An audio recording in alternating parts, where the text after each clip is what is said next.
à tous, j'espère que vous allez bien. On se retrouve aujourd'hui pour réaliser un magnifique cardigan au crochet.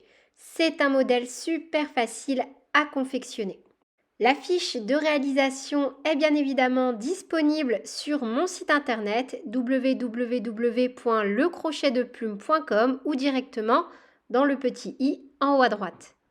Pour réaliser ce tutoriel, j'ai utilisé le fil Jisoo de chez Loupation. Pour ma part, j'ai opté pour la couleur écrue. Ce sont des pelotes super sympas de 100 grammes, 200 mètres, 100% acrylique.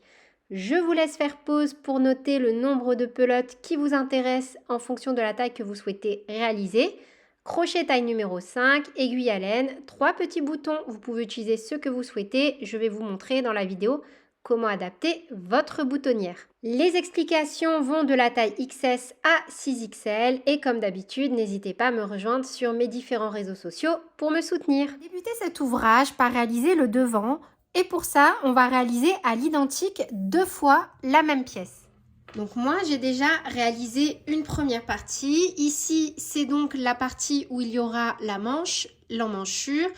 Ici, c'est la partie que l'on va venir donc rattacher au niveau de la partie du dos. Et ici, on a le léger petit décolleté que je vous propose sur ce modèle. Et ensuite, on viendra, si on le souhaite, créer une boutonnière. Donc, je vais vous donner les mesures. Là, la taille que je réalise pour cet ouvrage, je suis en train de faire une taille S. Après, bien évidemment, comme à chaque fois, vous pouvez adapter vos ouvrages comme vous le souhaitez en fonction de vos goûts et de vos envies. Moi, c'est une taille S, mais une taille S qui ne se porte pas près du corps. Donc, pour certaines personnes, ça va plutôt correspondre à un M, voire à un L. Et c'est pour ça que je vais vous donner un maximum d'informations sur les dimensions. Donc déjà, moi, pour une taille S, au niveau des centimètres, une fois que j'ai fini ma première partie, je suis sur 47 cm de hauteur. Au niveau de la partie la plus large, sur le devant, je suis sur 27 cm. Et sur la partie la moins large, je suis sur 21 cm. Au niveau des côtes, je suis sur 17 cm. Alors, au niveau des côtes ici, petit point particulier, si vous voulez, moi par exemple là ça va venir se mettre sur mon ventre. Après si vous voulez faire une taille plus large, donc c'est à dire que si vous voulez que ça tombe au niveau de votre bassin, faites des mailles serrées ici. Je vais tout vous expliquer en détail mais c'est juste un petit point particulier à vous dire dès maintenant. Ça en fait cette partie là elle est normalement au niveau du ventre de la taille. Après si vous n'aimez pas être engoncé au niveau du ventre, remplacez cette partie là par des mailles serrées plutôt que des mailles coulées. Pour les plus aguerris d'entre vous au crochet, je vous laisse donc faire pause et voilà, notez tout ce qui vous intéresse au niveau de cette première partie. Donc, on va commencer par réaliser une maille chaînette qui va déterminer la hauteur de notre ouvrage. Donc, on fait notre maille chaînette et on va venir travailler dans ce sens-là jusqu'à avoir la largeur B. Donc, au niveau de la maille chaînette que l'on va faire, moi, je vous propose donc de venir travailler avec des côtes, vous voyez, comme ceci, au niveau de la bordure du bas. Donc là, petit point particulier, moi, j'ai réalisé des mailles coulées, mais si vous voulez faire une longueur plus grande que la mienne, je dis une bêtise, moi, par exemple, si cet ouvrage avait dû tomber au niveau de ma culotte de cheval, de la zone des hanches, j'aurais fait des mailles serrées, parce que... j'aurais été super serrée, j'aurais même pas pu faire ma veste dedans. C'est pour vous dire que voilà, il faut faire attention quand vous voulez modifier un ouvrage et bien faire attention aux tombées de votre veste. Donc là, c'est une veste qui tombe au niveau du ventre. Donc si vous voulez, vous faites des mailles coulées. Et pareil, si au niveau du ventre, vous ne voulez pas être engoncé, les mailles coulées ici que je vous propose, vous les remplacez par des mailles serrées. Voilà, c'est le petit point switch. Bon à savoir, si vous voyez que vous êtes trop serré ou que ça ne va pas aller au niveau des dimensions de votre veste. Donc, on va faire une maille chaînette qui va donc déterminer la hauteur. Moi, à titre d'info, je réalise une taille S tout au long de cet ouvrage. Donc, pour les tailles XS à L, on va faire 70 mailles en l'air plus 1. XL à 3XL, 80 mailles en l'air plus 1. 4XL à 6XL, 90 mailles en l'air plus 1. Donc, à savoir que moi, la hauteur finale de ma veste va mesurer 47 cm. Je m'excuse pour ma voix, j'ai un peu ma voix cassée. Pareil, au niveau de la maille chaînette de base que j'ai fait, je me rappelle plus très bien, mais je crois qu'elle faisait environ 60 cm, un petit peu moins. Et comme je travaille en côte sur toute ma longueur, j'ai forcément perdu une dizaine de centimètres.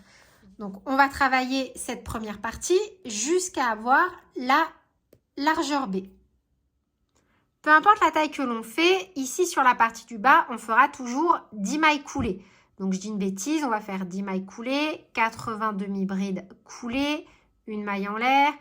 Ensuite, à partir du rang, donc une fois qu'on a fait le rang numéro 1, à partir du rang numéro 2, on ne travaille que dans le brin arrière pour avoir les côtes. On revient avec 80 demi-brides coulées, 10 mailles coulées, une maille en l'air, 10 mailles coulées, 80 demi-brides coulées, etc., etc. Mais je vous le montre juste après. Donc là, c'est juste important de retenir qu'ici, peu importe la taille, on aura 10 mailles concernées par les 10 mailles coulées ou si vous remplacez par les 10 mailles serrées. Et on va donc travailler comme ceci sans faire aucune augmentation ni diminution jusqu'à obtenir le nombre de rangs ici. Pour la taille XS, on fait 28 rangs, S 30, M 32, L 34, XL 36, 2XL 38 rangs, 3XL 40, 4XL 42, 5XL 44, 6XL 46 rangs. À titre d'info, moi pour une taille S, j'ai fait 30 rangs et j'ai eu 21 cm à ce stade-là. Au niveau des demi-brides coulées, je vais vous montrer dans cette vidéo comment les réaliser. Mais si vous le souhaitez, vous pouvez retrouver dans la description de cette vidéo un lien direct vers le pas à pas qui vous montre comment donc réaliser des demi-brides coulées. Donc, en fonction de la taille que vous souhaitez réaliser, on va venir faire une maille chaînette. Donc, pour ça, on fait un nœud coulant. Et on vient monter le nombre de mailles en l'air qui nous intéresse. Pour ma part, je viens faire 70 mailles en l'air plus une. 1, 2, 3, 4, 5. J'ai réalisé 71 mailles en l'air. Donc là, les 10 prochaines, peu importe la taille que vous faites, on va venir réaliser soit 10 mailles coulées, soit 10 mailles serrées. Donc moi, pour le modèle que je crée, je viens faire des mailles coulées. Donc, on saute une maille, on pique dans la suivante, une maille coulée et on vient mettre un petit marqueur. Donc, idem pour les petits marqueurs. C'est des questions qui me reviennent assez fréquemment. Si vous êtes intéressé pour savoir où est-ce que je me les suis procurés ou comment les fabriquer, la vidéo est disponible dans la description de cette vidéo. Donc, 1, 2, 3, 4, 5, 6, 7, 8, 9 et 10. Et on vient mettre un second petit marqueur ici, comme ça, sur le retour, on est sûr de ne pas se tromper sur où démarrent les mailles coulées. Et on va terminer notre rang en faisant, donc pour ma part, un jeté. Et on va terminer notre rang en demi-bride coulée. Donc pour les tailles XS à M, vous devez en faire 60. XL à 3XL, 70. 4XL à 6XL, 80. Donc pour faire une demi-bride coulée, on fait un jeté, on pique dans la maille, un jeté, on ramène. On a 3 boucles. Et au lieu de faire un jeté et écouler nos 3 mailles, on va directement, avec cette boucle-là, venir la passer sous les 2 boucles. Un jeté, on pique, un jeté, on ramène et on écoule toutes nos mailles directement. N'hésitez vraiment pas à aller voir la vidéo en pas à pas si vous avez des difficultés à exécuter ce point. Donc, on va travailler en demi-bride coulée sur toute la longueur. Une fois que vous avez terminé toutes vos mailles, on fait une maille en l'air, on tourne et à partir de maintenant, et ce jusqu'à la fin, on ne travaillera que dans le brin arrière. Vous voyez, on ne piquera plus dans les 2 brins comme ça, mais seulement dans le brin arrière. Du début jusqu'à la fin. Que vous fassiez des demi-brides coulées, des mailles coulées ou des mailles serrées si vous avez remplacé les mailles coulées, que dans le brin arrière. Donc, un jeté, on saute la maille en l'air, on pique dans la maille suivante, bras arrière, un jeté, on ramène et on écoule toutes nos boucles. Et on vient mettre un petit marqueur sur la première maille. Vous voyez, en mettant des marqueurs au début, à la fin et au moment de la transition entre nos demi-brides coulées et nos mailles coulées, on évite au maximum de faire des petites boulettes. Et donc là, on va venir faire donc des demi-brides coulées jusqu'à arriver à notre petit marqueur et reprendre avec les mailles coulées ou les mailles serrées. Arrivé à notre marqueur, on va venir donc terminer, peu importe la taille que vous faites, donc les 10 dernières mailles, donc soit en maille coulée, soit en maille serrée. Donc toujours dans le bras arrière, on pique, un jeté et on passe. On remet le petit marqueur et on termine donc en maille coulée.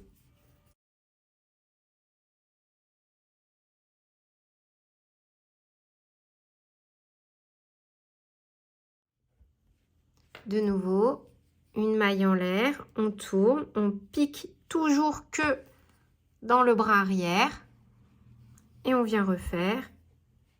Déjà une première maille coulée, on remet le marqueur et on poursuit. Donc 2, 3, 4, 5, 6, 7, 8, 9 et 10. On déplace le petit marqueur et on termine le rang numéro 3 avec des demi-brides coulées.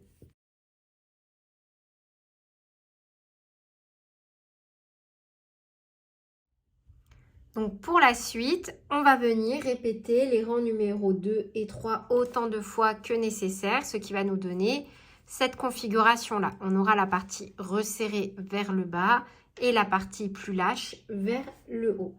Donc moi, une fois que j'ai réalisé mes 30 rangs, je me retrouve avec 21 cm. Je dis une bêtise, normalement, si vous êtes en train de réaliser, je ne sais pas, une taille XS, vous avez 2 rangs en moins. Donc, vous devez avoir environ 19 cm. À l'inverse, si vous faites une taille M, donc on va, on va rajouter, donc on était à 21, on va rajouter, hop, vous devez avoir environ 23 cm, etc. À chaque taille supplémentaire, vous devez augmenter entre 1,5 à 2 cm à chaque fois la taille de votre pièce. Donc, une fois que c'est fait, et que on a la partie donc A et B, on va venir passer à la partie C. C', peu importe la taille que vous faites, va être de 15 cm. Voilà, ça c'est une petite mesure pour une fois que vous allez arriver au moment où vous allez faire la diminution, on va le faire ensemble. En haut, il devra vous rester 15 cm, peu importe la taille que vous faites. Donc, si vous changez ce tutoriel, gardez bien à l'esprit que en haut, hop, sur cette partie-là, vous devez avoir environ 15 cm. C'est la partie donc du décolleté. Dans cette configuration-là, vous devez forcément être au niveau du bas de votre ouvrage. On va reprendre normalement, hop, en fonction de la valeur C. Donc,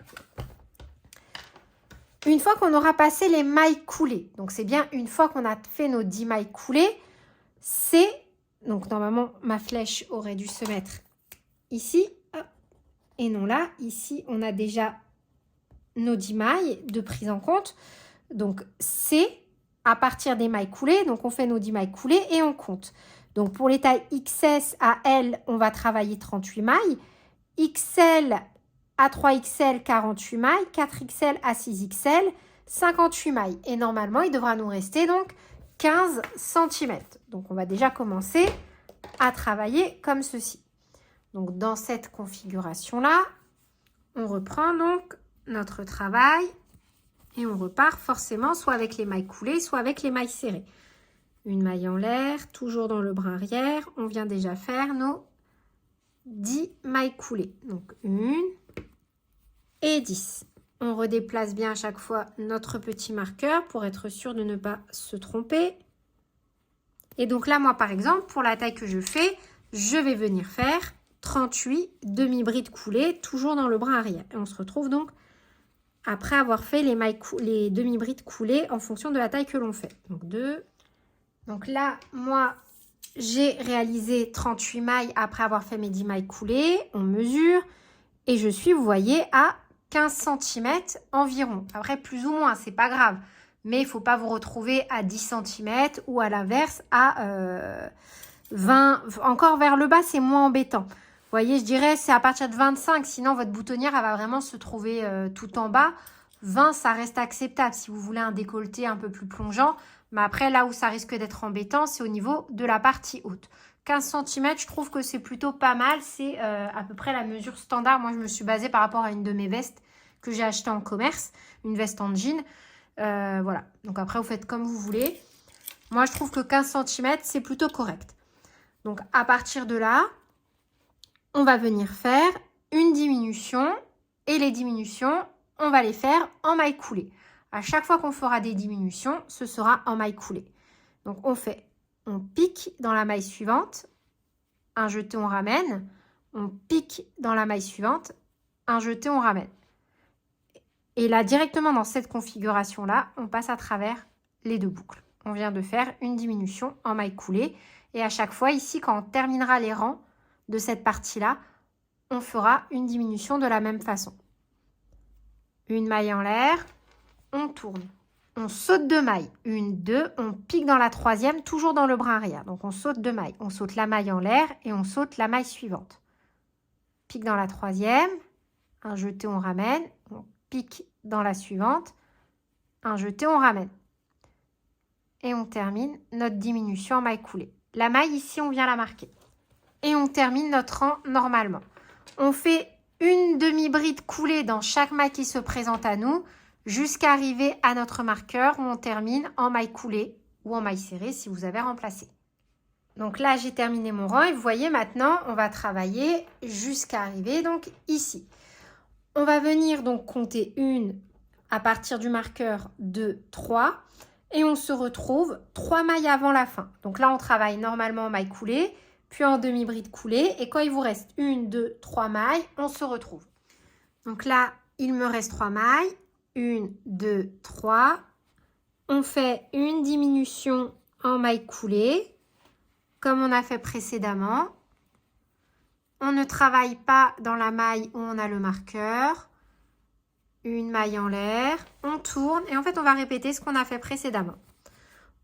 On saute 2 mailles, donc on saute la maille en l'air, on saute la maille suivante, on pique dans la troisième et on vient faire de nouveau une diminution en maille coulée et on termine le rang normalement. En procédant comme ça, on va vraiment avoir quelque chose de net et de joli à venir travailler ici quand on va venir faire la boutonnière. Donc, on termine le rang normalement. Donc là, on va procéder toujours de la même façon. Sur cette partie-là, on travaille normalement. On remonte, on travaille normalement. Paf, on compte 3 mailles à partir du coup du marqueur. Ça fera 1, 2, 3. Donc, dans les deux dernières, on fait une diminution. Et dans celle marquée, on ne la travaille pas. Une maille en l'air, on saute donc la maille en l'air et la maille suivante. On pique dans la troisième maille à partir du crochet. On fait une diminution et on repart normalement. On va travailler ainsi de suite jusqu'à avoir donc en centimètres les mesures suivantes.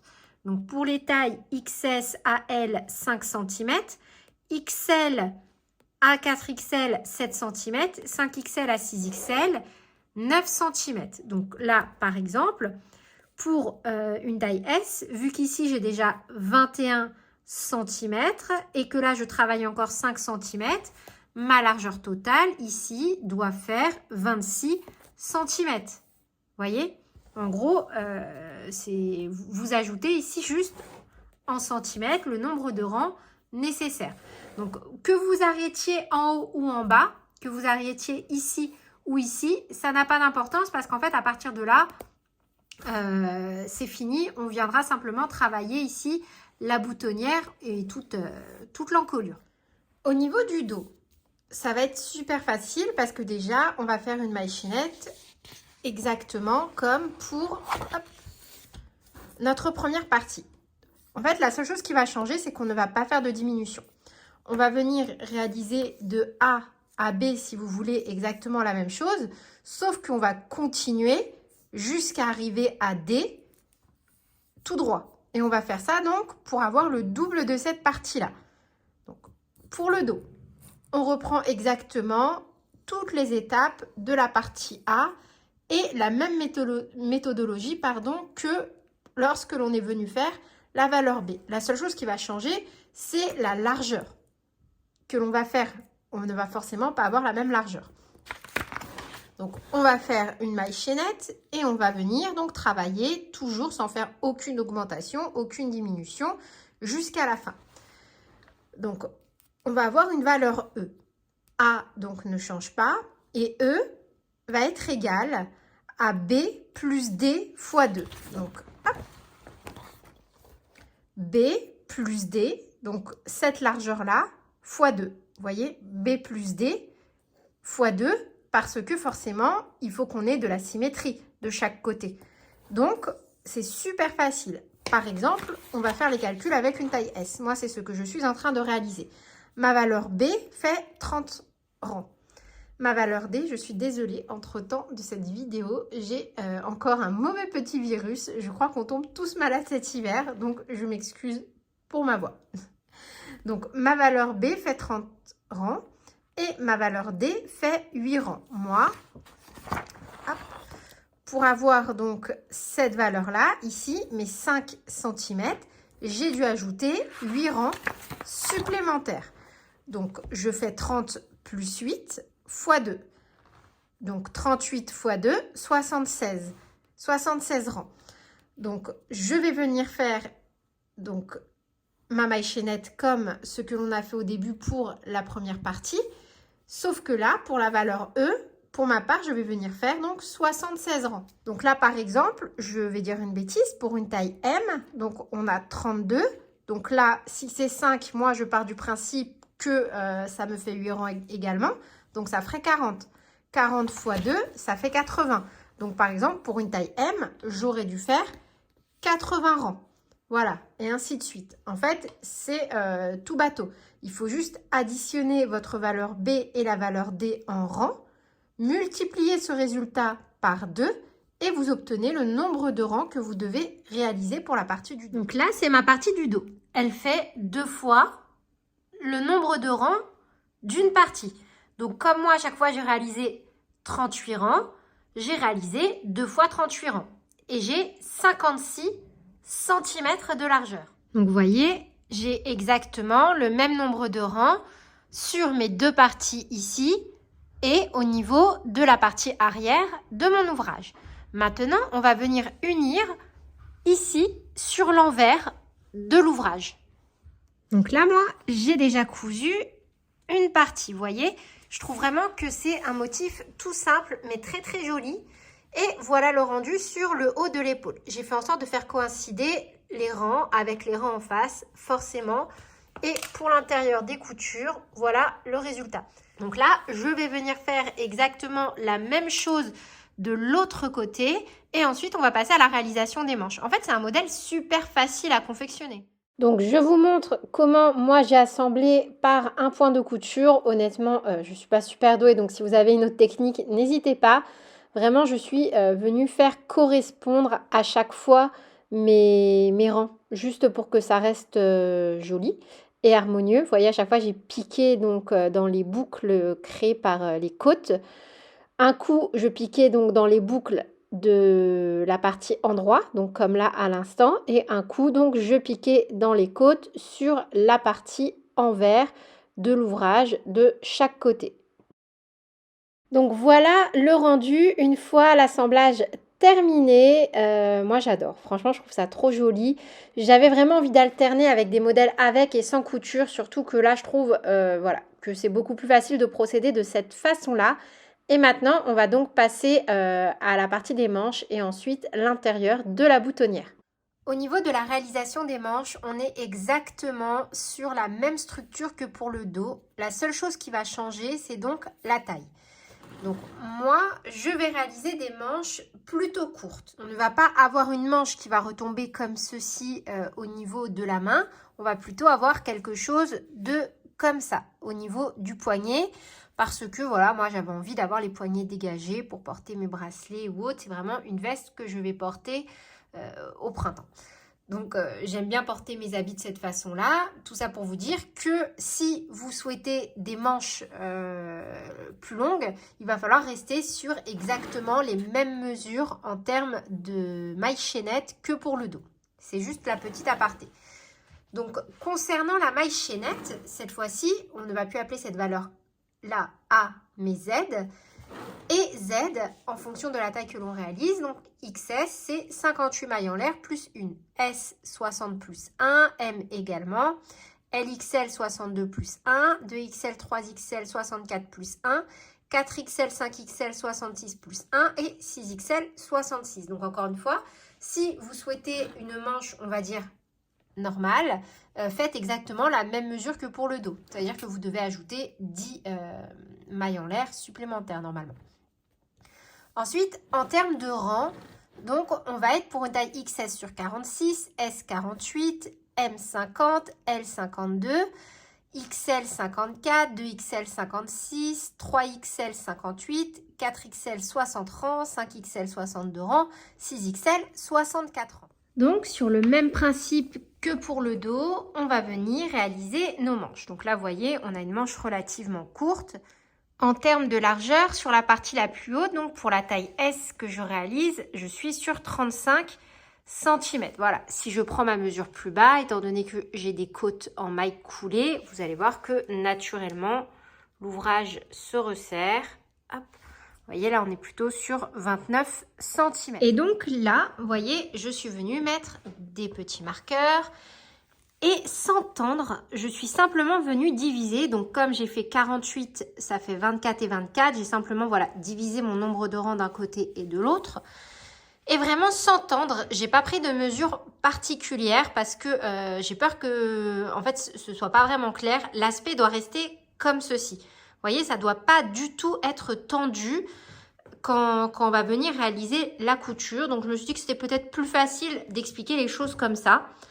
Vous prenez votre manche, vous la posez juste, voilà, perpendiculaire à votre, à la partie du corps. Et simplement, vous faites en sorte d'avoir le même nombre de rangs de chaque côté au niveau de la couture. Et sans tendre, vous mettez des petits marqueurs comme ceci. Et on va venir donc simplement réaliser un petit point de couture comme ceci, tranquillement. Ensuite, on va donc unir de la manchette jusqu'au bas de notre pull en respectant donc toujours notre petit motif. Maintenant, je vous propose donc de passer à la réalisation de la boutonnière tranquillement. Moi, encore une fois, je viendrai réaliser cette partie hors caméra tranquillement dans mon lit le soir. Pour la réalisation de la boutonnière, on va se rattacher au niveau du bas de notre veste sur la partie endroit de l'ouvrage. Et vous voyez, on ne va pas piquer. Là, on a notre maille chaînette qui apparaît bien, notre motif chaînette. On ne va pas piquer ici pour garder le motif. On va vraiment venir piquer derrière, comme ceci. Toujours donc dans le bras arrière. On rattache notre fil. Petit nœud de sécurité. Et donc là où on a rattaché notre fil, on repique au même endroit. Et on vient réaliser une première maille serrée. On vient mettre un petit marqueur.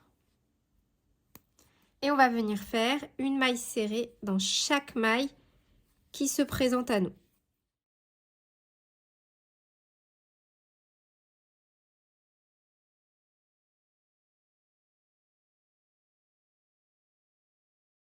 Arrivé à la bordure ici, on avait fait les diminutions.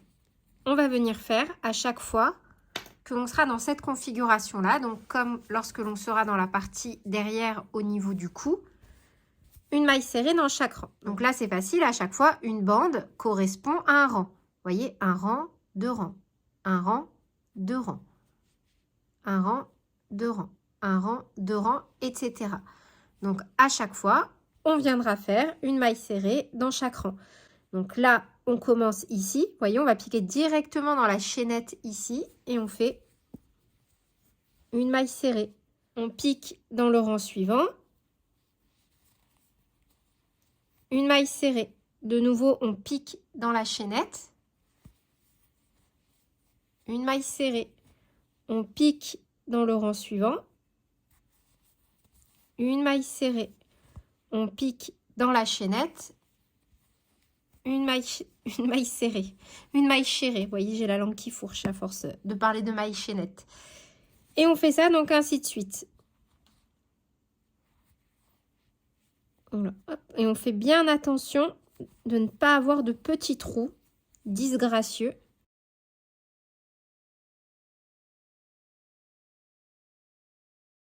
Hop, on pique dans la chaînette.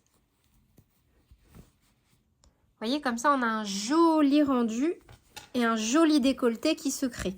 Après, on n'est pas obligé de mettre une boutonnière. On peut simplement faire le tour en maille serrée. Vous faites comme vous voulez en fonction de vos goûts et de vos envies.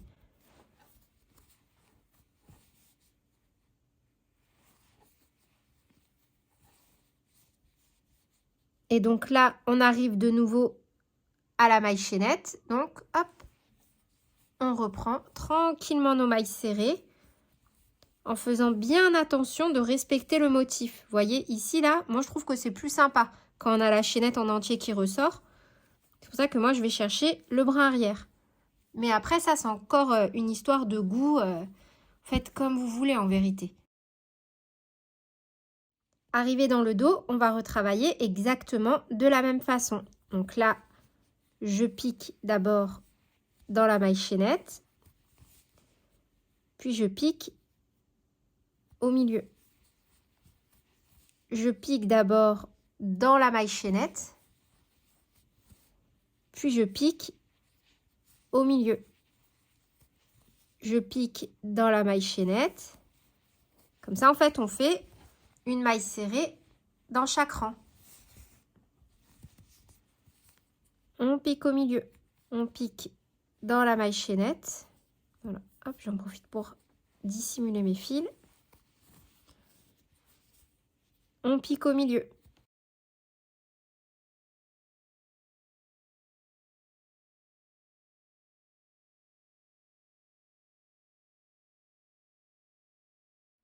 Donc là, j'ai réalisé tout le tour en maille serrée. Maintenant, je suis venue mettre des petits marqueurs. Donc, j'ai positionné mes boutons, comme ça en même temps, si vous voulez adapter, vous pouvez. J'ai positionné mes boutons d'une façon qui me plaît. Et j'ai donc compté les mailles. J'ai compté 7 mailles, j'ai mis un marqueur sur la 7e. Ensuite, j'ai compté 10 mailles, j'ai mis un marqueur sur la 10e. J'ai compté 10 mailles, j'ai mis un marqueur sur la 10e. Donc 7, 10 et 10. Une fois que vous avez fait ce marquage ou un marquage qui correspond à vos boutons, pareil, si vos boutons sont plus petits ou plus gros, vous allez pouvoir adapter la fente. On va passer à la réalisation des côtes sur tout le tour. Donc, une fois qu'on a terminé tout notre bord en maille serrée, on va venir réaliser les côtes, idem, en maille serrée pour former la boutonnière. Donc, dans cette configuration-là, directement à la fin de notre rang de maille serrée, on va venir faire une maille chaînette de 6 mailles en l'air. 1, 2, 3, 4, 5 et 6. On pique dans la deuxième maille à partir du crochet et on vient faire 5 mailles serrées. 1, 2, 3, 4 et 5. Dans la première maille, on vient faire une maille coulée en piquant dans les deux brins, comme ceci. Et dans la maille suivante, une maille coulée. À chaque fois qu'on sera sur les mailles ici, de la bordure, on ne travaillera jamais deux fois dans la même maille. Ça veut dire que là, sur le retour, on viendra piquer ici directement. Vous pouvez mettre un petit marqueur si vous voulez être sûr de ne pas vous tromper. Comme ça, au moins, vous savez où piquer exactement en revenant. Donc, on a fait nos deux mailles coulées. On tourne. Et à partir de maintenant, on ne va travailler que dans le brin arrière. Donc, on saute les 2 mailles coulées qu'on a fait. 1, 2. On pique dans la 3e en piquant seulement dans le brin arrière. Et on fait 5 mailles serrées. 1, 2, 3, 4 et 5. Une maille en l'air, on tourne. On saute la maille en l'air, on pique dans la 2e maille à partir du crochet et on refait 5 mailles serrées. 1,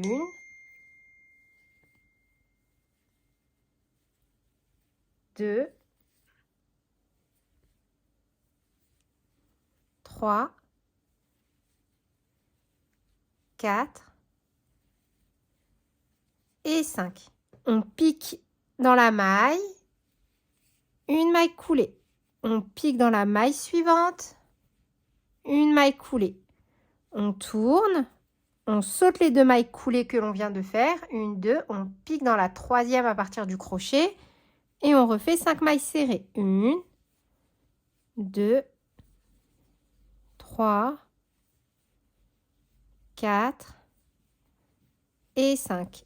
Une maille en l'air, on tourne, on saute la maille en l'air et on refait 5 mailles serrées, toujours en côte. 1, 2, 3, 4 et 5. On pique dans la maille suivante, une maille coulée, dans la maille suivante, une maille coulée. On tourne. On saute les 2 mailles coulées, 1, 2, on pique dans la 3e à partir du crochet. 5 mailles serrées, 1, 2, 3, 4 et 5. Une maille en l'air, on tourne. On saute la maille en l'air et on revient avec 5 mailles serrées. 1, 2, 3, 4 et 5. 2 mailles coulées. 1, 2. On arrive à notre petit marqueur. On va donc créer le premier espace de la boutonnière. Pardon. On tourne.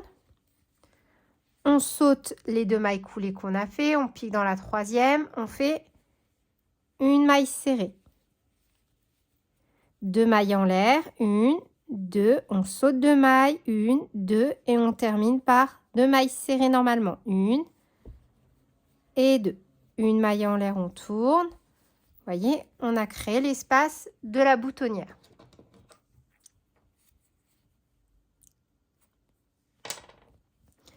Et on va refaire donc la même chose à chaque fois. Donc, on va travailler normalement.